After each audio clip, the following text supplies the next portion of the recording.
Hey everyone, this is John Jonas, and super excited to have this video case study today with George and Evan.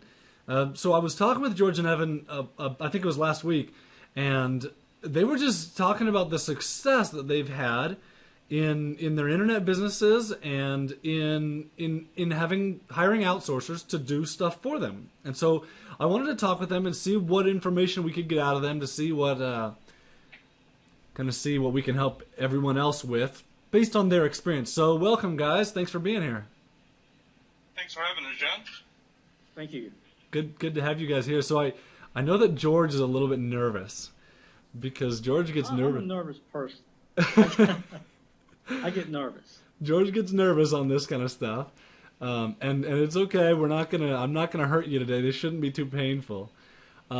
So I just wanted to start off by hearing. Okay, so you guys told me last time we talked that you're making money, you're succeeding, you're doing well. What business are you making money in that you have people doing that you have other people doing the work for you? Well, I'll start with that. We are making money helping businesses market online. In other words, our core business right now is helping mom and pop business down the street, or maybe a medium-sized business, or even some larger corporations, and they need help marketing online, whether that be a new website or pay-per-click management, managing their SEO campaign, just a wide variety of things. And we find that people need this help, and they're more than willing to pay for it. Okay, so local business marketing, great. I mean, that's a super common theme right now. People are succeeding with it, and it's easy and it's good. So beyond that, I know that you guys have a bunch of other things going on. You guys have some really cool WordPress plugins. You want to talk about those for a second? Or is there any outsourcing involvement with those? Well, I'm gonna let Evan handle that part of it.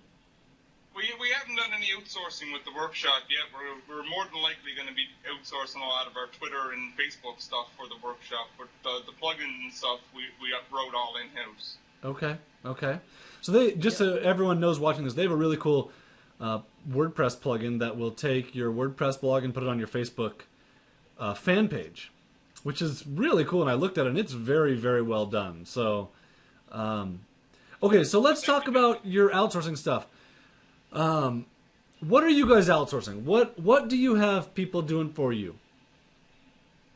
We pretty much outsource from A to Z, depending on the project and how much time we have that we can dedicate to the project. We outsource a lot of our Twitter and social media stuff like that, and sometimes we do outsourcing on particular jobs. Like we had one job that we had to connect a system for using a scripting language called DOM, and we outsourced that job. Several jobs that come to mind quickly. Anything you can think of, George?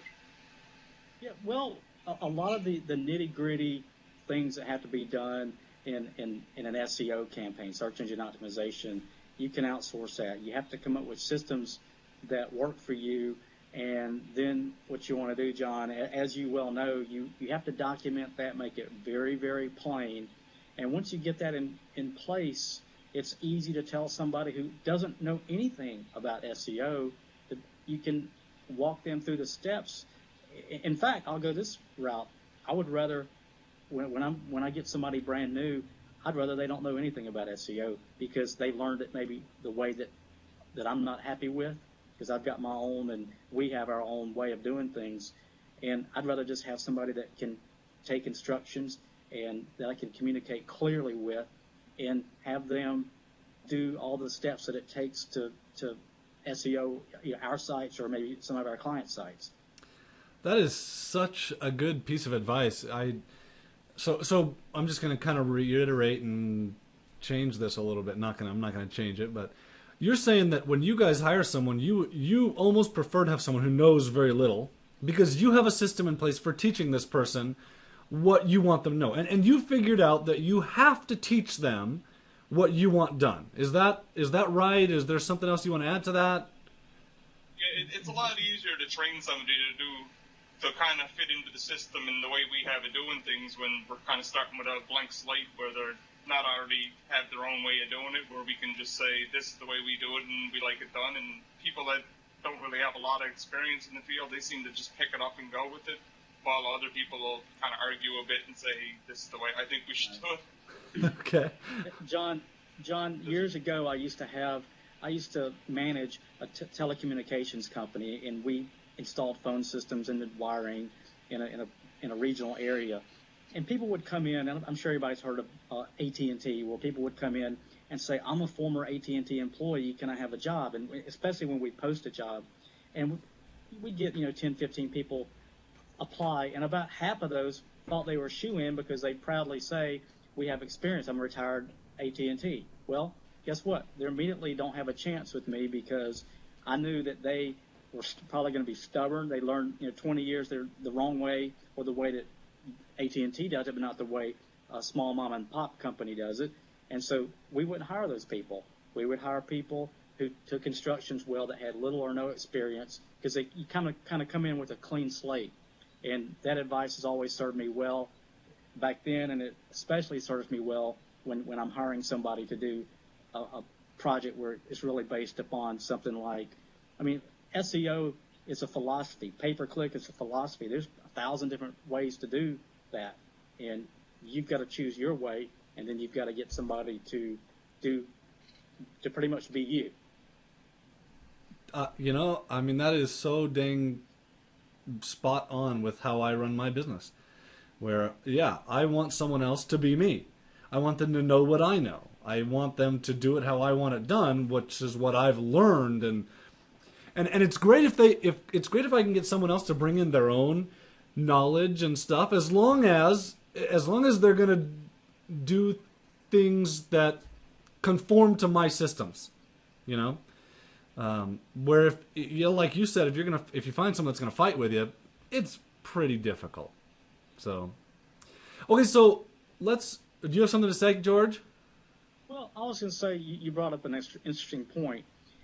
The Internet's huge, and every day, and this probably goes with Evan, and I know with you probably too, I learned of another site that's cool. I learned of something, wow, look at this piece of software that I didn't know about, and it's been around for years, and I'm just now finding out about it. And so there's no way you can know everything, and you have to be willing to learn even from newbies. And we'll hire somebody, and then I'll ask them, what do you know? And I'll ask them to get maybe fire up Gene, and you can get that at geneproject.com, and make a video for me and show me something that you know. And I'm surprised over and over when they come up with things I didn't know about. And maybe they have a little bit of SEO experience, and we still hired them. They'll come out with a strategy that said, wow, that's pretty cool. And me knowing a lot about SEO, learning from somebody who's pretty much a novice in SEO, just because I'm willing to listen. And sometimes we find that what they showed us, we're able to incorporate in our overall strategy later on. Evan, anything to add to that? No, George pretty much covered that. Okay. Yeah, that's great. Okay, so let's talk about your guy. How many guys in the Philippines do you have working for you? Right now, we just have 3. 3. And 3 full-time. 3 full-time people. That's not just. That's pretty dang good. What do you have them doing for you? No, let's start at the beginning. When you hired these people, what was your process? What was the process you went through in hiring these people? Like, did you post a job posting? Did you go through resumes and email them? What did you do to hire these people? Well, I took this course from this guy named John Jonas. Okay. What's it called? ReplaceMyself.com. Okay. And I took a lot of notes, and I pretty much followed step by step what you said to do. And I never will forget that when we first took this course, I made a remark. I'm not sure who I made the remark to, Evan or somebody on the team, and said, hey, within 2 weeks, we're going to have several employees. And I said, no way. I said, yep. And within 2 weeks, we had 3 employees. And I would like to say we still have all 3 of those today, but, it was a learning curve. But we've learned a lot, and we've gone through a couple to get some good ones. And some people go out there and they go crazy, and they go out and get 7 people or 8 people or 10 people. And you can get a lot of work, especially if it's a structured environment out of 2 or 3 people, even out of 1 person. But that's how we started. We started with your course, all those instructions. And as you know, in the course, there's a website. Am I allowed to say the website on this video? Whatever you want. Or, is it bestjobs.ph? Bestjobs.ph is one of them, yeah. But I went through your interface because it was a better deal. Onlinejobs.ph. Oh, that's it. Onlinejobs.ph. We went through your interface, and that's where we found the people. And we kind of made a little twist on your strategy. But talk to me about it. Tell me that. What's your twist? Well, the twist is I don't like to be out there. I don't like for my competitors to know what I'm doing. So I'm not going to profile myself. And I'm not sure if you taught this or not, but even if you had, I don't like to profile myself because you can say I'm an employer looking for people, and then there you are. There's your email address. And by the way, I got a special Gmail address just for that. And so by the way, I'm the only one in the whole world that has filipinojobs@gmail.com. But I got that. I couldn't believe it was available, and that's the one that I used. But I didn't put myself out there. I like the stealth approach, where I just review the resumes and I don't want them contacting me. I want to contact them. So that's what we did. I didn't establish a profile, and I contacted the ones that I wanted to contact. Okay, so through email or through. There was something specific that I loved that the last time we talked that you told me that you haven't talked about this time, which was you had said something about emailing them and then working with the ones that emailed you back. Well, it's kind of a twist on that. After they'd email back, we'd have a conversation with them on Skype, and we kind of judged it. We didn't really say like this is your interview. We just kind of as we were talking to them, it was kind of a mental note that to test out how they replied and things like that to see how well they'd work. So if we sent them a message and there was too much of a delay in between the response, we knew that person was either too busy or we weren't important enough to them. So we kind of just sit there and have a chat with them and tell them what we needed from them and how we wanted them to work, and we just gauge their answers and how long they would take to get back to us and things like that until we were confident that we kind of put them on a test to see how they would work with us. Right. They're either too busy or their English skills are so poor they're trying to decipher what you type and get back to you. So I like people that respond quickly and they don't realize that's their interview. And so the other thing is that we did, John, is you in this business when you're trying to hire people, you can't cherry pick.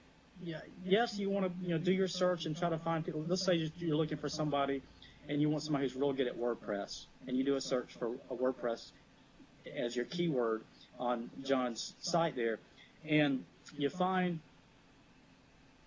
30 people that have put a resume in within the past couple of weeks that have extensive experience in WordPress. Well, you contact them all, or you look. You don't go for the best one and only. Okay, I'm only going to contact these 2, because your response rate, I found, is going to be pretty low, maybe 10-15% of the people actually getting back to you that you contact. So if you want to take a long time, cherry pick and only contact 1 or 2. If you want to speed it up, contact a lot, and you'll have higher numbers. So is that what you wanted? That's exactly what I wanted. After we had our last conversation. And you had talked about this. You had talked about your experience in emailing people versus posting a job. I kind of had this epiphany to myself where I realized if you're posting a job out there, and this is something I've never done. I've never posted a job. I've always just gone and contacted people that I thought would be acceptable. And exactly what you said. I contacted a lot of them, and I came back and filtered through them and kind of had the conversation, although I never thought of it as what you just said, had the conversation with them where if I'm instant messaging with them and they're taking a long time, then maybe that's because their English isn't so good. Maybe that's because they're too busy for me. Or email is the same thing. If I email them, and I think it was you that told me this, if you email them and they take 2 days to get back to you, I don't really want to hire that person. they're not attentive enough for me. I want them to respond by tomorrow, and if they respond today, even better, you know. But then I some of the advice that you gave in the course really helped, and Filipino people don't like to disappoint, and that helped me sometimes explain why all of a sudden they drop off the face of the earth, even in the interview process. Hey, they just probably got another job and they don't want to tell you. They feel bad, and they don't want to tell you that. So rather than tell you, they're just not going to contact you at all. Yeah, and it's so true. It's so true. So kind of the epiphany that I had before was that if you contact people, you have a good idea who you're contacting. If you put your job out there, your job posting, and you let people contact you, and I'm not saying this is wrong, because a lot of people do this, and I had a good friend email me the other day, or actually he called me and said, I put a job out there, and I thought I was going to get like 1 or 2 responses maybe, and I had like 50 responses in an hour. The problem with that is you just kind of don't know what you're getting. You're going to have to filter through people who are completely unqualified. You're probably going to get some really good qualified ones, but you're also going to get some people out there who are AskSunday.com. It's a business. They're trying to get clients. They are contacting you because you put a job posting out there. And it's not wrong. It's just it's a different way of doing it, and I guess it has its advantages and its disadvantages. But this is my experience is that it's easier to find people if you're doing what you guys are doing, where you're emailing 20 people, you wait for the responses. The 14 of them that don't email you back, obviously, are not interested. And the 6 that do, of those, some of them are gonna email you every 3 days, and that's immediately cuts them out of it. So, and another thing, the more people that you get responding to your job inquiries, the better of a chance you have that person is responding to lots of job inquiries and taking lots of jobs, which nobody wants that. So, and go ahead.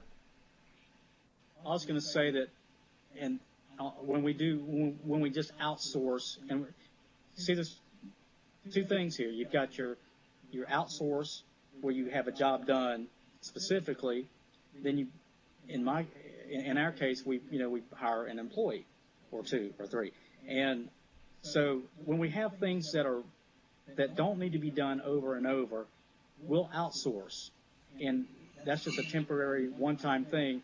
And Evan is the one that's really good at that because he's a lot meaner than I am, and when I say that, sometimes I'm a pushover.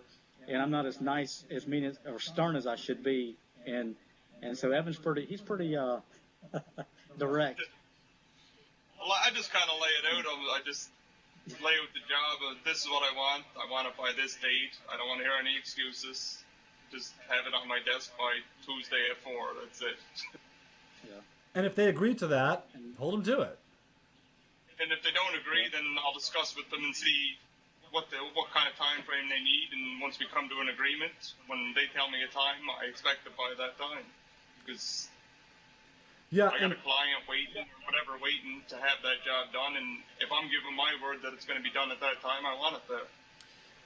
And if that's with like a freelancer, I think that's great. If you're doing that with a Filipino who's your employee, saying I want this by this time, if it's a questionable time period, you better let them know. If you can't get this done by this time, I need to know, because otherwise they're not going to tell you and they'll disappear. Because you just set them up to not want to disappoint you, and then they're going to be disappointed. Anyway, what kinds of things do you have these people doing for you? Well, one thing that I'm always thinking of new things I should be delegating, and that's a real art. You show me somebody who can delegate well, and that's going to be somebody who's very, very successful. And I'm still learning to let go of things. And I heard somebody say, and I'll get to your question, John, but I heard somebody say, if it doesn't matter how good you can do it, if it doesn't get done, then who cares? So if you can get somebody to do it at 50%, at least they're getting it done. And so you got to keep remembering that when you're delegating. Say, well, only I can proofread this, or only I. Well, are you proofreading? Are you submitting your articles to directories? So some of the mundane things that I hate to do, and our people on our team hate to do, we'll outsource. We'll say, okay, and when I say outsource, I'm talking about the employee Filipinos. So we'll have them take articles. I've got it now where they even think of the titles for the articles. We charge up the article account. They order it. They go get the articles once they're ordered. They make sure that they're, we go the extra step and copyscape them, even though you get them from a company that supposedly copyscapes them. I have them doing that. They'll post the articles in the article directories. We have several blog directories that we use. We put it. I mean, you've got eZine articles and Go articles and Unique Article Wizard and AMA article marketing automation. We use that. Then they're going to turn around and change the article up a little bit and put it on Squidoo and Hub Pages and on your site. Lots of different things. Hey, I'm giving away some SEO strategies here, but and even when it gets on the site, there's something called OPSEO, on-page search engine optimization, and we have them doing that using a special tool that we created, by the way, I'll add, called Mo SEO, but it's a WordPress plugin. MOWSEO? Mo SEO, yeah. In fact, you can get a free copy of that by joining our workshop, which is free. But sweet. And am I allowed to say the workshop? Have at it. Okay. Marketingonlineworkshop.com, and if you get a free basic membership there, you get our free plugin Mo SEO, and we use that now, and that tool right there helps us keep track. When you've got let's say you have and this is a great example. Let's say you have some employees, in this case Filipinos, and they're adding articles to your site. Maybe you've got 80 articles, and that's not a lot. That's only one article every month for a little over a year and a half, or every week for a little over a year and a half. So you got 80 articles.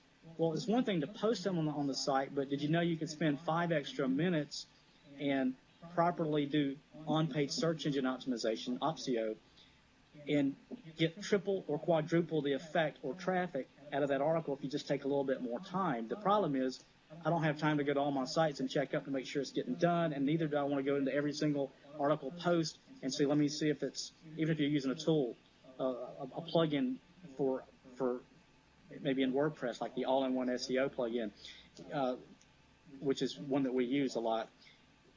You have to go into each article to see if the work was done. Well, we use Mo SEO, and at a glance, Evan, why don't you tell them what it does, how we can check up on our Filipino workers to make sure that. Yeah, what it does is it puts a list of all your pages and posts in one page on your WordPress blog, and then it has a couple of little icons. It has a yellow exclamation point to give you a warning, a red X to say that it's not done, and a green check mark to say it was done correctly.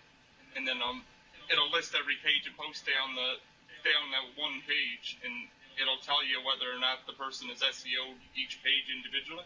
So at a glance, you can just look for red X's or yellow exclamation points and find out right away whether or not they're doing their job. Yeah, you can even separate it by post. So, and if you have outsourced workers, you got to as we learned from John, you got to have a system, and sometimes we have a great system, and we really thought that part out, but the making sure that it gets done part is where we fail. And you got to have it all going on. You got to have the system. You got to make sure it gets done, and you got to check it out. And as you heard one of our great leaders say, inspect what you expect, or trust but verify. Well, I trust my workers intimately, but we all make mistakes. We all forget things, and I don't want one single blog post going to waste. So there's 2 ways to do it. You can go in manually and check every single one, or you could. And we just came up with a plugin that makes SEO real easy and at a glance, and makes it kind of fun for them to do SEO. And we're not here to talk about our plugin, but it's really helped us. That was kind of the idea behind the plugin, was making it easier to keep up with the workers, though. I love it. I think that's I just wrote down a note to myself to set up Mo SEO with my team. So yeah. Imagine being able to install a plugin, and 2 minutes or 20 seconds later, you see at a glance all the pages. And we don't presume to speak for everybody when we do SEO, but John, you know how when you do SEO, some people think a title tag should be 65 characters. Some people say, well, no, it can be 68 characters, and some say, well, don't go over 60. And some say, who cares? It could be 140 because Google reads it even if it doesn't show up in the search results. Well, you can put in your parameters there, and meta description. You probably don't want that to be over 155 characters; it'll be cut off. But you can put in all those parameters and set it, and then if your rule is that it shouldn't be over 65 characters, if one post shows up 68 characters, big warning sign. Cool. Hey, you need to go fix that. And so at one glance, you see everything, and you know what needs to be fixed, and it just makes the SEO process funner, and it makes checking up on all your outsourced work just a snap. I love that. That's a really great process that you guys have developed, and that's one of the reasons I wanted to do this case study. I wanted to get inside your business and see how you were succeeding with this. So we've gone like 26 minutes, and I want to kind of wrap this up. How has, from the beginning, even before you hired people, and then on through hiring people, I want to know how doing that, how having that knowledge helped you succeed. How did outsourcing help you succeed? Did it give you confidence? Did it let you get things done? What did it do for you? Well, I think the big thing about the outsourcing is you're kind of able, like, I'm pretty sure everybody that sits in front of the computer and does internet marketing has certain parts of it they love and certain parts of it that they just can't stand doing. Like, I hate repetitive stuff. If it's one thing after another that's the exact same thing, I know I won't do it, and I'll put it off, and I'll put it off. So the stuff that I really don't like, I kind of hand off to an outsourcer, and the stuff I enjoy doing, I'll sit here and I'll work on. So the whole day I'm opened up to do things that I want to do rather than sitting here kind of figuring out stuff I can do to occupy my time, because I know when I finish this, I have to do that stuff that I don't want to do in the first place. Sweet. John, I remember doing something, and a client had 30-something special reports, and I'm, I don't know why I didn't let it go, but I was taking it into Word, and then you got to make a header and footer and PDF it. What we're trying to get is from a special report he'd written that was horribly formatted to a nice professional-looking PDF that can be downloaded. And I said, okay, I'll do it. And after about the first one, I was like, oh, my God, this is repetitive. It's boring. And so I fired up Gene and spent about 10 minutes going through one of them, showing exactly what I wanted. Then, not only, as I learned from you, not only did I have a video, I typed out the steps, too, because it helps, especially Filipinos. Sometimes they need to see it visually and also follow something. And it took me 10 minutes to outsource what would have been 3.5 hours of just, I would have been dead after doing that. And so outsourcing frees you up, and it makes you where you can concentrate on what you're good at and what you like to concentrate on and be more of a people person. And that translates into more money. That's awesome. Thank you so much. There was a few jobs that we had to move products and stuff from one store to another, and there were different kind of stores where you couldn't just export all the products and import them into the new system. So you had 500-600 products that you had to go in and add product and upload the picture and everything. And literally, it'd take you a minute a product, but there was 500 or 600 of them. So you just kind of do 5 or 6 in a video and write it up and hand that off, and then it's like, okay, that's out of the way now. That's awesome. Yeah. Sweet. Okay, so and Evan, I see you got to go. Before we finish this, any last pieces of advice? Anything that you guys would do differently? Anything that you would add? Any last pieces of advice for people watching this? Well, one thing, don't do this. Don't use your main Skype account when you're interviewing. Get another Skype account. That's your interview with Skype. You only sign into that account when you're interviewing. And as you heard earlier, our interviews, the Skype is an interview for them. So don't give that out. And again, I've got that email address because I'd mistakenly given get a separate Gmail account for this. Don't use your main business. You don't want them scoping you out before you have a chance to talk with them. And those are two big advices I would give people up front that I made mistakes and paid for it later. I like it. Yeah, not to mention that you might interview 10 people and only hire one, but every time you log into Skype, then 10 people are, can I have a job? Can I have a job? Exactly. We already went through Exactly. That's happened. Anything else to add, Evan, before we finish? No, that's everything. Okay. Thank you, guys. I appreciate it. This has been awesome. I love seeing your business. You guys added some things to my business today, and I think it's wonderful. So, everyone watching, go hire someone and take these guys' advice and do what they're doing. So, talk to you later, guys. Thank you. Thanks.